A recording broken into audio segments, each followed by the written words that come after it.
बिस्मिल्लाहिर्रहमानिर्रहीम वबिही नस्तईन इन्नहु खैरु नासिरिन व मुईन व सल्लल्लाहु अला मुहम्मद व आलिहि ताहिरीन अल्लाहुम्मा सल्लि अला मुहम्मदिन व आलि Muhammad. The message of Nahjul Balagha के सिलसिले से आज की गुफ्तगू नहजुल बलागा के खुतबा नंबर 6 से है। आइए देखते हैं कि ये खुतबा किस हालात में बयान किया गया, कब बयान किया गया और किस सिलसिले से, किसके लिए इस खुतबे को मौला कायनात ने इरशाद फरमाया और इस खुतबे के बाज़ नुकात क्या हैं। इस खुतबे के आगाज़ के सिलसिले से और इस खुतबे को क्यों बयान किया गया है, जहाँ पर तारीख़ ये कहती है कि जब मौला कायनात की बैयत को तोड़ करके तलहा और ज़ुबैर बसरा चले गए, यानी सबसे पहले बैयत करने वाले मौला कायनात की तलहा और ज़ुबैर थे कि जब क़त्ल उस्मान के बाद लोग मौला कायनात के दर पर आए कि आप जो है इस ज़मा में खिलाफत को अपने हाथों में लीजिए, इस खिलाफत की बागडोर को संभालिए, इस खिलाफत को संभालिए, तो उनमें सबसे आगे जो लोग थे वो तलहा और ज़ुबैर थे। तलहा और ज़ुबैर के आने का मकसद, इमाम को बैयत के लिए मजबूर करने का मकसद क्या था, वो तारीख़ ने वाज़े तौर पर लिखा है कि जो आप तक बात पहुँची है, जहाँ पर तलहा और ज़ुबैर के मकसद की बात है वो ये कि जब हम अली को आगे बढ़ कर के खिलाफत का ऑफ़र देंगे और खिलाफत को कबूल करवाएंगे तो अली चूँकि हमारे रिश्तेदार होते हैं, ज़ुबैर इब्ने अवाम जो मौला कायनात के रिश्तेदार थे, फूफीज़ाद भाई थे, वो ये सोच रहे थे कि रिश्तेदारी की बुनियाद पर अली से हम कोई ना कोई गवर्नरी हासिल कर लेंगे, किसी मंतक़े की गवर्नरी हासिल करेंगे। और हुआ भी यही था कि जब मौला कायनात को खिलाफत के लिए मजबूर किया, इमाम से ताकीद की, इसरार हुआ कि आपने खिलाफत को अगर कबूल न कीजिएगा तो हम जो है वो परवरदिगार आलम की बारगाह में शिकवा और शिकायत करेंगे कि हम अली के पास गए थे अपनी रहनुमाई के लिए, मगर उन्होंने हमें रद्द कर दिया था। तो मौला ने उस वक्त जो है इस ज़माने खिलाफत को कबूल किया और उसके बाद जब मिंबर पर बैठे लोगों ने बैयत करनी शुरू की तो सबसे पहले तलहा और ज़ुबैर ने बैयत की। कुछ दिन गुजरने के बाद तलहा और ज़ुबैर मौला कायनात के पास आए और आने के बाद उनके सामने ये मुतालबात रखे कि हम में से एक को बसरे की और एक को मिस्र की गवर्नरी दे दीजिए, यानी एक को मिस्र की हुकूमत दे दीजिए, एक को बसरे की हुकूमत दे दीजिए, चूँकि हमने ही आपको खलीफा बनाया है। मौला कायनात ने वहाँ अपने अक़वाल और अपने कौल के ज़रिए से और अपने सवाबदीद के ज़रिए से उन दोनों को अपने पास ही रखा और उनसे ये कहा कि आप अगर हमारे साथ हमारी नज़रों के सामने रहें तो हमारे खिलाफत और हमारी हुकूमत के लिए बाइसे क़ुव्वत होगी और हमारी हुकूमत की तक़वियत का सबब होगा। जब उनकी मुराद पूरी न हुई तो उन्होंने खून उस्मान का बहाना करके कि खून उस्मान में अली शामिल हैं और अली ने ही उस्मान को कत्ल करवाया है, ये कहते हुए बैयत को तोड़ा और तोड़कर बसरे चले गए। अब यहाँ पर जो लोगों ने जब देखा कि बसरा ये लोग चले गए हैं और मौला कायनात ने कहा तैयारी करो और बसरे चलो, तलहा और ज़ुबैर ने बैयत शिकनी की है और उनके मुकाबले में चलो, तो कुछ लोगों ने मौला कायनात को मना किया और मना किया कि नहीं, आप ताक़ीब न करिए, जाने दीजिए उनको बसरा, और वो चले गए हैं, अभी आप अपनी हुकूमत को मजबूत कीजिए, अपनी फ़ौज को मजबूत कीजिए। मौला कायनात ने वहाँ पर इस खुतबे को इरशाद फरमाया कि तुम क्या चाहते हो कि मैं इन फितनों के वक्त और दुश्मन से पहले से ही गाफिल गिर रहूं। अब यहाँ इमाम ने इस मुहावरे को, इस ज़रबुल मसल को जो अरब में इस्तेमाल होती है वो इस्तेमाल किया। फरमाते हैं वल्लाहि ला अकूनु का ज़बअ तनामु अला तूल दम हत्ता यसला इलैहा तालिबुहा। कसम खुदा कि मैं उस हाइना की तरह नहीं हूँ, जो अपने यहाँ इस्तेमाल किया जाता है लकड़बग्घा, मैं उसकी तरह नहीं हूँ कि मैं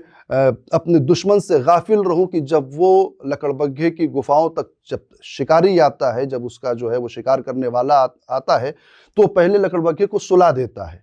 कहते हैं कि जब ये मिसाल क्यों दी यहाँ पर, ये मिसाल इसलिए है कि दुश्मन के सामने दुश्मन को हल्का हकीर समझ करके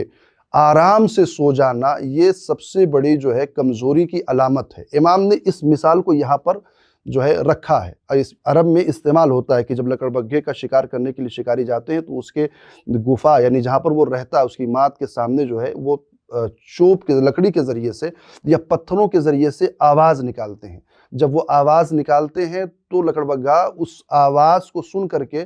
इस ज़ोम में आता है कि नहीं, कोई है नहीं, एक अच्छी आवाज़ आ रही है, वो धीरे धीरे जो है वो सो जाता है। लकड़बग्घा ही वो ऐसा जानवर है کہ جو زیادہ تر اپنی ماد میں ہی شکار کیا جاتا ہے، جہاں پر وہ رہتا ہے وہیں پر اس کا شکار کیا جاتا ہے، تو اسے شکاری پہلے سلا دیتا ہے، جب وہ سو جاتا ہے تو آسانی کے ساتھ اس کا شکار کر لیا جاتا ہے۔ مولا کائنات نے اس کی مثال دی ہے، اور اس کی مثال اس لیے دی ہے کہ جب لوگوں نے منع کیا کہ آپ تعقیب نہ کیجئے، آپ پیچھا نہ کیجئے، تو اس صورت میں مولا کائنات نے کہا نہیں، میں ایسا نہیں ہوں کہ دشمن کو کھلا چھوڑ دوں، یا دشمن کے طرف سے میں غافل گیر ہو جاؤں، غفلت کو اختیار کر لوں اور دشمن جو ہے ہمارے سر کے اوپر آ جائے۔ یہاں پر اس کے بعد جو جملے استعمال کیے ہیں کہ میں اس دشمن کے مقابلے میں جو ہے وہ حق کی کھلی تلوار کے ساتھ لوگوں جو اللہ کی سنتے ہیں، جو اللہ کی اطاعت کرنے والے ہیں، ان کی تلواروں کے ساتھ میں ان کے مقابلے میں جاؤں گا، یہاں تک کہ جو ہے وہ میرا آخری وقت آ جائے۔ یہ جو الفاظ استعمال کیے گئے ہیں یہ پورے خطبے میں۔ اور اس کے بعد پھر مولا کائنات فرماتے ہیں کہ اور یہ ایسا نہیں کہ یہ پہلی مرتبہ ہے آپ کریں کہ ان کی تعقیب نہ کرو، لیکن ان کی نیت کو سمجھو۔ ان کی نیت کیا ہے؟ یہ یہاں سے بصرہ گئے ہیں، میں انہیں چھوڑ دوں اور انہیں بصرے پر حکومت کرنے دوں، تو یہ بصرہ سے جو ہے جا کر کے یہ شام میں ملیں گے۔ جب شام میں ملیں گے شام کی حکومت سے، تو یہ دونوں حکومتیں آپس میں مل کر کے میرے سامنے آئیں گی مقابلے کے لیے۔ اور ہوا بھی وہی، تاریخ نے جو ہے وہ اس بات کو رقم کیا ہے کہ بصرہ سے وہ پرچم جو فتنے کا بلند ہوا تھا شام سے ملا، اور وہ دونوں مل کر کے سامنے آئے، جنگ جمل کی صورت جو ہے وہ اختیار کی گئی۔ اور بہانہ کیا تھا؟ بہانہ تھا خون عثمان، کہ علی نے عثمان کے قتل میں علی کا ہاتھ ہے، علی نے جو ہے وہ عثمان کو قتل کیا ہے، ان سے مقابلہ کرنے کے لیے جو ہے چلو آگے بڑھو، اور اس طریقے سے ایک فوج مولا کائنات کے مقابلے میں لائی گئی۔ مولا کائنات نے اسی وقت اشارہ کر دیا تھا کہ نہیں، یہ جو بصرے گئے ہیں یہ ایک فتنہ ہے، ایک سوچی سمجھی سازش ہے کہ جہاں پر جو ہے وہ جس کے مقابلے پر ہمیں تیار رہنا ہے اور ہمیں کھڑا ہونا ہے۔ امام نے جو ہے اس خطبے کے بالکل شروع میں صراحت کے ساتھ کہہ دیا ہے کہ کبھی بھی اپنے دشمن کے مقابلے میں غفلت کو اختیار نہ کرو۔ یعنی ایک آئیڈیالوجی دی ہے زندگی انسان آج کے زمانے کے لیے، خصوصاً آج کے دور کے لیے، کہ اگر دشمن سامنے ہے، اگر تمہاری توان ہے وہاں تک جانے کی، تو سامنے آؤ اور اس سے غفلت اختیار نہ کرو۔ آج کے زمانے میں یعنی اس کی چال کو سمجھو، اس کے مکر کو سمجھو، اس کے فریب کو سمجھو، اس کی سازشوں کو سمجھو، وہ تمہارے لیے کون کون سی چیزیں استعمال کر رہا ہے۔ آج زمانہ جنگ کا نہیں ہے، آج زمانہ تلوار کا نہیں ہے، آج زمانہ جو ہے وہ اسلحوں کا نہیں ہے، آج زمانہ ڈیجیٹل ہو گیا ہے، آج زمانہ میڈیا کا زمانہ ہے۔ آج آپ کے سامنے دشمن میڈیا کے ذریعے سے آ رہا ہے، آپ کے گھروں تک آ رہا ہے، آپ کے بچوں کے ذہنوں تک آ رہا ہے۔ آپ اس اعتبار سے اپنے آپ کو جو ہے وہ پریپیئر کیجئے، تیار کیجئے کہ کس طریقے سے آپ کو اپنے دشمن کے سامنے کھڑا ہونا۔ آپ یہ سمجھ رہے ہیں کہ نہیں یہ کیا کر لے گا، یہ ڈیجیٹل دنیا ہمارا کیا کر لے گی، یہ سوشل میڈیا ہمارا کیا کر لے گا، یہ یوٹیوب، یہ فیس بک، یہ انسٹاگرام اور یہ واٹس ایپ کے اسٹیٹس پہ آنے والے وہ چھوٹی چھوٹی کلپیں ہمارا کیا بگاڑ لیں گے۔ نہیں، اسی کو غفلت کہا جاتا ہے، اسی کو مولا کائنات کہتے ہیں کہ جب لکڑ بگے کے سامنے شکاری اپنے آواز کے ذریعے سے اسے نیند اور خواب غفلت میں سلاتا ہے اور اس کے بعد اس کا شکار کرتا ہے۔ دشمن آج یہی کر رہا ہے، سوشل میڈیا کے ذریعے سے ہمارے ذہنوں کو سلا رہا ہے، ہمارے جوانوں کے دماغوں کو ورگلا رہا ہے، ہمارے بچوں کے ذہنوں کو جو ہے نئے فتنوں کی طرف موڑ رہا ہے، اور ہم خواب غفلت کی چادر اوڑھے ہوئے اپنے گھروں میں آرام سے سو رہے ہیں۔ اگر نہج البلاغہ کا مطالعہ کیجئے، ان کے یعنی امام کے بیان کردہ خطبات، نصیحتیں، مکتوبات اور جو حکم پر اگر آپ غور کیجئے، تو اس زمانے میں بیان کیا گیا وہ خطبہ آج کے زمانے کے لیے کافی موضوع ہے کہ ہم اگر اس پر عمل کریں، اس کی اتباع کریں، اس پر غور کریں، اس پر سوچیں اور سمجھیں، فکر کریں، تو ہم اپنے دشمن کے مقابلے میں کھڑے ہو سکتے ہیں، اور صرف کھڑے ہی نہیں ہو سکتے بلکہ اسے پسپا بھی کر سکتے ہیں۔ وآخر دعوانا الحمد للہ رب العالمین۔